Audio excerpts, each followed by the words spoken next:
Gente, como vocês estão? Tudo bem? Vamos lá. Eu vou fazer um vídeo aqui hoje que eu acho que é muito importante. Corre o risco de ser talvez o mais importante do canal, para quem gosta dessa história. É que eu tô enrolando ele assim há muito tempo. É, as ideias que vão aparecer nesse vídeo, na verdade, que vão aparecer em muitos vídeos daqui pra frente, que são coisas que eu tô cozinhando aqui na cabeça e tal, e que são tem a ver com a nossa modalidade de sofrimento e o jeito que a gente vive nossa vida no sentido em termos assim na coisa mais do campo social assim, né? Capitalismo, sistema de produção, trabalho, coisas e tal.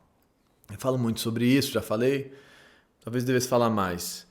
Mas dessa vez eu vou desenvolver um argumento assim que tem a ver com a ideia de que do jeito que a gente vive, a gente está um pouco condenado a uma certa insatisfação das nossas necessidades fundamentais e que talvez a gente tenha que estar atento a isso para ver onde é que dá para revisar, sabe? Eu não falo muito sobre isso, acho que não vou nem botar índice hoje, tá? Em geral eu boto índice, mas acho que nem vou, porque vai ser uma conversa assim mais aberta. Eu falo muito sobre a necessidade de revisar coisas, mas eu não falo muito entro tanto quanto eu gostaria, eu acho, nesse assunto, porque tem limites para o quanto que a gente consegue revisar disso, porque isso passa por um campo social, de um sistema que a gente tem pouca autonomia para revisar na nossa própria vida, né? Então, às vezes eu acho que causa mais angústia do que possibilidade de revisão e melhora, mudança, transformação do que a gente vive. Então eu tendo a falar menos sobre isso. Mas aí o que aconteceu, né? Nesses últimos dias, algumas coisas. Uma é que na última semana eu fiz um encontro presencial com as pessoas e lá expliquei uma coisa que é essa minha ideia de que a gente está, todos nós, num certo déficit de vínculo, carência, falta de amor, né? Todos nós, em função de uma estrutura social da nossa vida em si. E a gente está numa falta de um amor que a gente não recebeu numa primeira infância, nenhum de nós. E isso causa consequências, né? E aí argumentei isso é uma questão que aparece para mim de uma maneira muito forte. É um capítulo do livro que eu escrevi, Estamos Todos em Déficit de Amor. Todos. E eu falei sobre isso nesse encontro presencial que eu tive com as pessoas lá, que participaram do encontro. E surgiu uma pergunta na última live de uma das práticas da autoescrita. Se você quiser conhecer a autoescrita, clica aí embaixo para saber o que é. É sobre se no modelo capitalista a gente vai estar sempre insatisfeito, sempre precisando de mais amor e sempre impossibilitado de receber esse amor por conta de uma série de condições. E eu acho que sim, eu acho que em certa medida sim. E é importante saber disso para ver como é que a gente pode lidar com isso, né? E aí, então, de tudo isso. E aí tem mais uma coisa que eu vou entrar de férias. Vou sair de férias. São 9 dias de férias, uma loucura. E então semana que vem não vai ter vídeo. E aí fiquei muito pensando sobre você trabalha 6 meses para ter 9 dias de férias. E ainda assim vou fazer live da autoescrita nessas férias e assim, um monte de coisa que tem que resolver antes de tirar as férias. E é uma proporção muito louca de trabalhar tanto para tirar essas férias e de como que isso tem a ver com esse vídeo. Como que mesmo na minha condição de tanto privilégio na vida, eu ainda assim trabalho muito e fico muito pouco com a minha família, né? Na minha vida acordado, a enorme maioria dessa vida acordado, eu estou trabalhando, né? Então, ou atendendo, ou fazendo vídeo, ou cuidando disso aqui, ou cuidando da autoescrita, lendo os textos das pessoas da autoescrita. E muito embora seja um trabalho que me dá muito prazer, um prazer que me dá muito trabalho, trabalho, né? E isso é uma coisa que me faz não estar lá com a galera da família. E aí, então eu vou viajar com a família, né? E isso é uma coisa quase que desviante, assim. Você fala, caramba, você pode fazer isso, você tem direito a fazer isso, você merece tirar férias, que é bem interessante, né? E aí, então, achei que era bom fazer esse vídeo para pensar um pouquinho sobre isso. O que eu acho? Por que estamos todos em déficit de amor? Talvez eu tenha colocado um índice, e se eu coloquei um índice, esse pedacinho do índice é por que estamos todos em déficit de amor. Se eu não coloquei, por que estamos todos em déficit de amor? E é importante, tá? Qualquer coisa que eu citar vai estar embaixo na descrição do vídeo. Se você não souber o que eu estou falando, vai estar embaixo na descrição, como eu faço sempre aqui no canal. Então, a gente vem ao mundo com uma série de necessidades que têm que ser satisfeitas, algumas fisiológicas básicas, como a nutrição, necessidade de se manter uma certa temperatura, hidratação e tal, umas coisas assim bem básicas, e outras que são as necessidades emocionais que a gente trata aqui no canal. Se você quiser entender o que são as necessidades emocionais, vai embaixo. As necessidades emocionais, essencialmente, têm por objeto de satisfação outros sujeitos e não coisas do mundo. Então, não é um prato de comida, é uma pessoa. São 7 necessidades emocionais. E a gente vem ao mundo com essas necessidades. Isso é uma organização filogenética da nossa espécie, que a gente partilha com os outros mamíferos todos. Mas, então, todos os mamíferos têm essas mesmas necessidades emocionais que a gente. Todos os mamíferos têm emoções, né, vamos dizer assim. Mas a gente complica muito a situação em função do nosso aparato, da nossa construção cultural, simbólica e da nossa vida em si. E aí, em função da nossa estrutura social específica na qual a gente vive aqui, a gente, muito ligado a essa estrutura, a gente tem um déficit, uma não satisfação de algumas dessas necessidades por conta de como a gente vive, e que são coisas que vão causar um adoecimento psíquico na gente, tanto no que é a nossa vida prática hoje, quanto no que foi a nossa vida na infância. Então, essencialmente dizendo assim, a gente teve pouco amor, né? Os pais tiveram que sair para trabalhar, a mãe teve que sair para trabalhar, o pai teve que não estar lá para trabalhar, ou teve ou não esteve, por várias razões, ou objetivamente teve que trabalhar, ou fantasiou que tinha que estar em outro lugar e que tinha que trabalhar, né? Mas o ponto é que a nossa estrutura familiar, assim, burguesa, do núcleo da célula burguesa, assim, da pai, mãe e filho, um filho, 2 filhos, ou o que seja, dá muito pouco conta de satisfazer a necessidade da estruturação do vínculo, que tem a ver com a junção da necessidade de ser amado de um lado e a necessidade de cuidar do outro. Isso é o vínculo, né? A necessidade de ser amado pelo bebê no início e a necessidade de cuidar por parte da mãe ou do pai, né, que forma, essas duas forças de atração formam um campo de vínculo. E esse campo de vínculo, a gente tem uma necessidade que ele seja muito mais prolongado do que ele acaba sendo, muito mais estável do que ele acaba sendo, muito mais positivo do que ele acaba sendo em função de uma estrutura social. Essa galera teve que trabalhar, né, essencialmente assim, colocando assim. Ou estava muito angustiada porque não conseguia trabalhar, ou estava muito violenta porque não conseguia trabalhar, ou porque se sentia insuficiente. Uma série de questões de violência, de agressão, de falta, de ambivalência, de uma série de coisas que aconteceram que tem a ver com o nosso sistema de vida, com a vida que a gente vive. Então, pais alcoólatras, por exemplo, né, pais violentos, tem toda uma relação com o campo social. É óbvio que tem. E isso então causa na gente uma série de aprendizados de tentar fazer compensações dessa falta fundamental que a gente teve através dos ambientes, dos elementos que a gente encontra nesse ambiente. E aí por isso que eu digo que estamos todos compulsivos, porque a gente está buscando coisas que são mais fáceis, porque a gente não consegue encontrar o amor. Eu vou botar esse vídeo sobre a compulsão, por que estamos todos compulsivos aí embaixo. Então, e a gente vai automatizar essas estratégias todas que são muito ruins e vai seguir com elas para adiante na vida.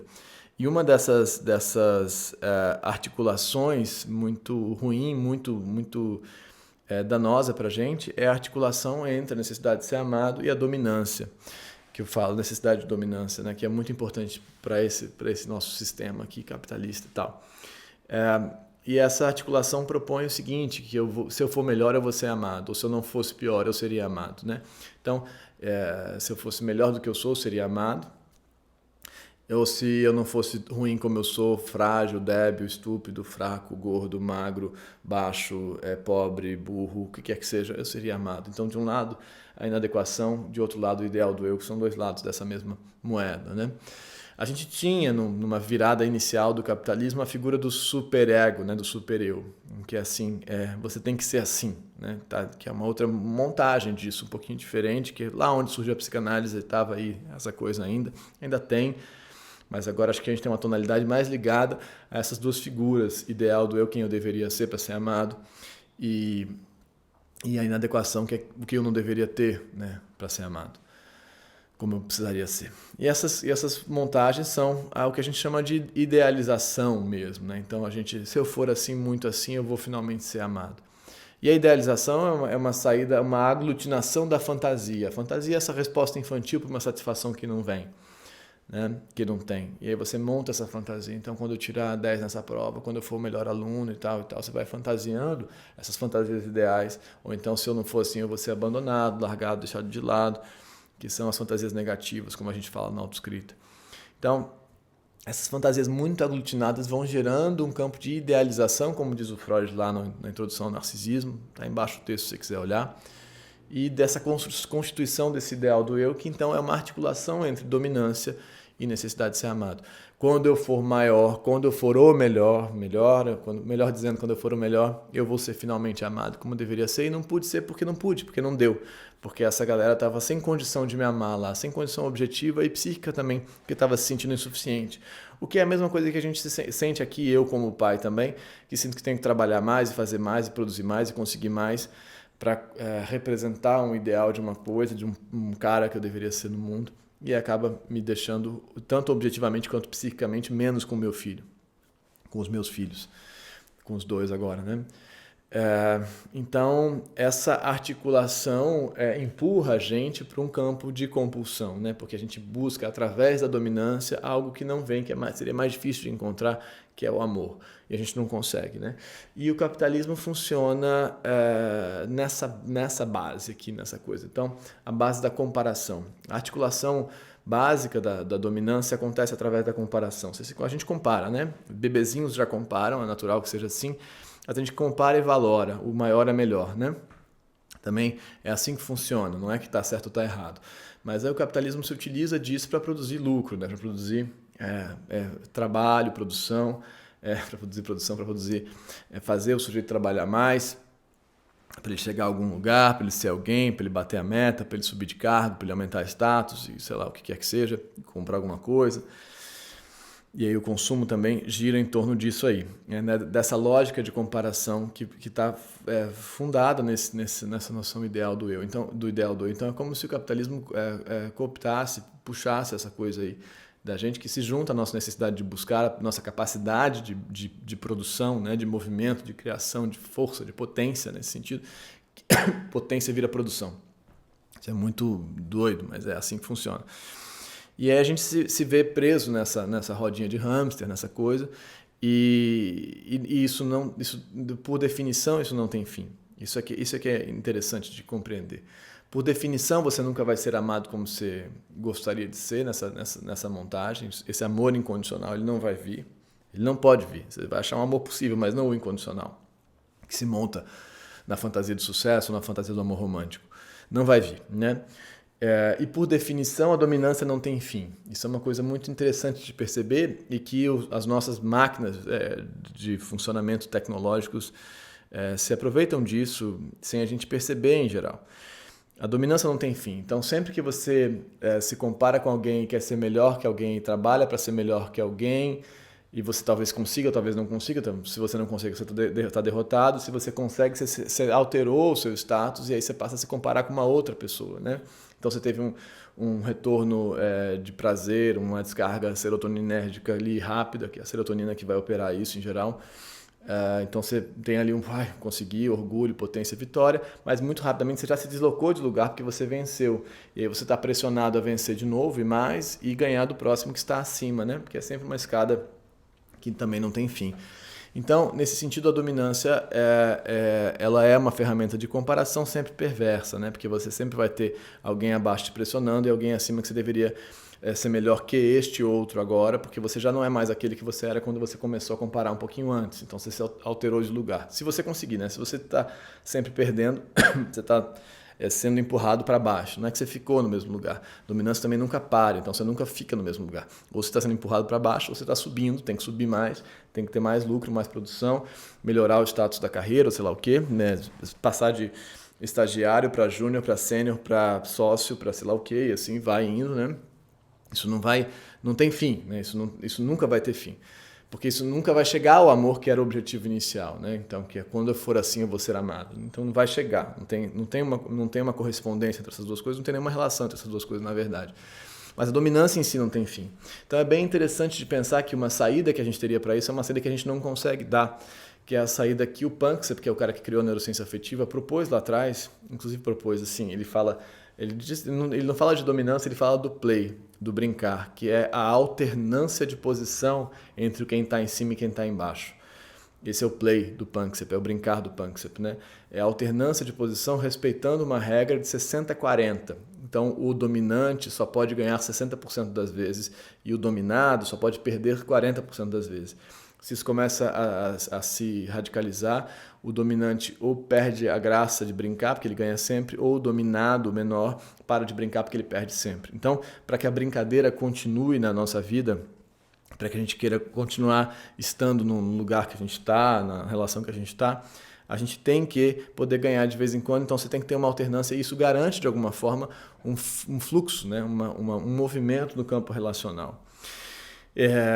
Então, e o vínculo, a manutenção do vínculo depende dessa alternância, né? Então essa é uma coisa assim que no fundo, isso é importante de compreender, não sei se vai bater para quem acompanha esse canal há mais tempo, já entende o que eu quero dizer com dominância, mas se não, vai ver aí embaixo os vídeos sobre vínculo e dominância, eu falo bastante sobre isso, mas então vínculo, necessidade de ser amado, necessidade de cuidar, juntam isso dentro desse campo de vínculo original, lá atrás a gente tem um menor e um maior, né, o bebê e a mãe, mas ao longo da vida a gente não vai conseguir remontar esse vínculo desse jeitinho, a gente vai montar um vínculo com alternância de posição. Né? Então, um cuida uma hora é maior uma hora, um cuida uma outra hora é maior outra hora. A gente vai ter uma alternância dessas posições de dominância e de cuidar e ser amado ou cuidar e ser cuidado. Então, isso vai ter que circular. E aí é muito interessante entender que a satisfação possível, de fato, da dominância não vem na vitória, vem na alternância, vem no brincar. Né? Isso é uma coisa difícil de entender, porque a vitória dá prazer, né? Ganhei, pô, que bom. E a derrota dá desprazer, né? Perdi. Então, na dominância pura e simples, isso é ok. Só que a vitória demanda uma próxima vitória, né? A vitória demanda vencer do outro que era melhor do que aquele de quem você venceu, ou vencer de si mesmo mais uma vez. Então, é uma coisa que está aí sempre demandando mais e se tem por base a noção da inadequação e do ideal do eu, uma pressão, né, constante de que você tem que vencer, isso é o mais importante, você tem que vencer, senão você está excluído do vínculo. Né? Então, nesse sentido, para que você possa brincar, o vínculo não pode ser dependente da vitória. Você tem que poder perder e continuar no vínculo e poder saber que o vínculo é justamente aquele que cuida e acalenta a derrota. É para isso que serve o vínculo, né? Para poder cuidar. Né? Então, vou também colocar esses vídeos, isso que a gente já falou sobre isso, da importância da relação entre vínculo e derrota e poder perder. Mas então, o que a gente tem que conseguir tentar buscar aqui, e pensa aí na sua vida a quantidade de vezes que você está se comparando e pensando que para você ser amado você tinha que ser melhor, né? Seja no Instagram ou aqui no sei lá onde, qualquer ferramenta que seja, quem que respondeu no WhatsApp, eu não respondeu, fulano é respondido sempre, eu não sou, ou na vida, a quantidade de vezes ou com a irmã, ou com a mãe, ou com o pai, ou com o tio, ou com o colega, ou no trabalho, a quantidade de vezes que você está pensando nos campos em termos de comparação e que na base desse pensamento tem se eu fosse melhor eu seria amado, ou se eu não fosse pior eu seria amado. Então, o que a gente tem que tentar conseguir trabalhar, o mais importante, é tentar encontrar, considerando todo esse problema que é da ordem do nosso sistema, do lugar, do jeito que a gente vive, é tentar produzir espaços nos quais é possível uma alternância. E para isso a gente tem que assumir as derrotas como parte intrínseca do processo, tanto nossas quanto dos outros, e elas não podem implodir o vínculo, né? Então você tem que poder acalmar a derrota do outro, compreender e esperar que isso possa acontecer com você também do outro lado, para que a gente consiga sustentar um tecido social que é baseado na alternância e não na vitória, é baseado no movimento, no fluxo e não na lógica simplesmente de status e de crescimento, né? E de aumento em si. Então é um sistema que funciona assim e não assim no qual você, estando em cima, coloca o outro para baixo necessariamente, né? Então essa é uma pergunta possível. E aí talvez nesse sistema o trabalho, no sentido de acúmulo de capital, é claro que eu sei que o trabalho é às vezes obviamente necessário, não tem jeito, ele perde um pouco da força perversa que ele tem pra gente, né? Porque carrega de novo essa promessa, né? De que lá você vai conseguir. Então, será que o trabalho dá só para você fazer como ele tem que fazer? Porque a proporção que ele ocupa na nossa vida é absolutamente... o trabalho como a gente entende aqui no nosso mundo capitalista, a proporção que ele ganha é absolutamente sem sentido, né? Férias uma semana e trabalhar 6 meses, o que é isso? Quando você tem um emprego, né? Enfim, mas era isso que eu queria dizer. Quando eu voltar, a gente vai ficar a semana que vem sem férias. A live da autoescrita vai acontecer, fiquem tranquilos, quem está na autoescrita. Quem quiser conhecer a autoescrita, vai aí embaixo. Mas quando a gente voltar, eu quero um pouco começar a falar sobre uma coisa que eu estou chamando na minha cabeça de tecnologias do fim do amor. Que são os dispositivos que a gente tem, com os quais a gente vive, e como que eles incapacitam a gente, ou descapacitam a gente, ou retiram a nossa capacidade de experimentar amor. Porque eles baseiam a nossa vida, ou estruturam a nossa vida na lógica da dominância, da comparação e da vitória, não da alternância. E por isso faz o sistema rodar. Faz a gente ter que comprar mais, faz a gente ter que se comparar mais e caminhar sempre mais nesse sentido. Enfim, tem muita coisa para dizer sobre isso. Espero que tenha sido compreendido e se tiver servido para você poder pensar coisas da sua vida e se tem campos de alternância possíveis e não só de vitória ou derrota. Tá bom? É isso. A gente se vê na live no sábado. Esse vídeo entra no sábado, então às 11 horas. Ou então semana que vem não tem, mas na outra tem vídeo de novo, tá bom? Obrigado, gente. E vou tentar descansar um pouquinho. Vamos ver se vai dar certo. Ou se a demanda interna vai se manter. Tchau!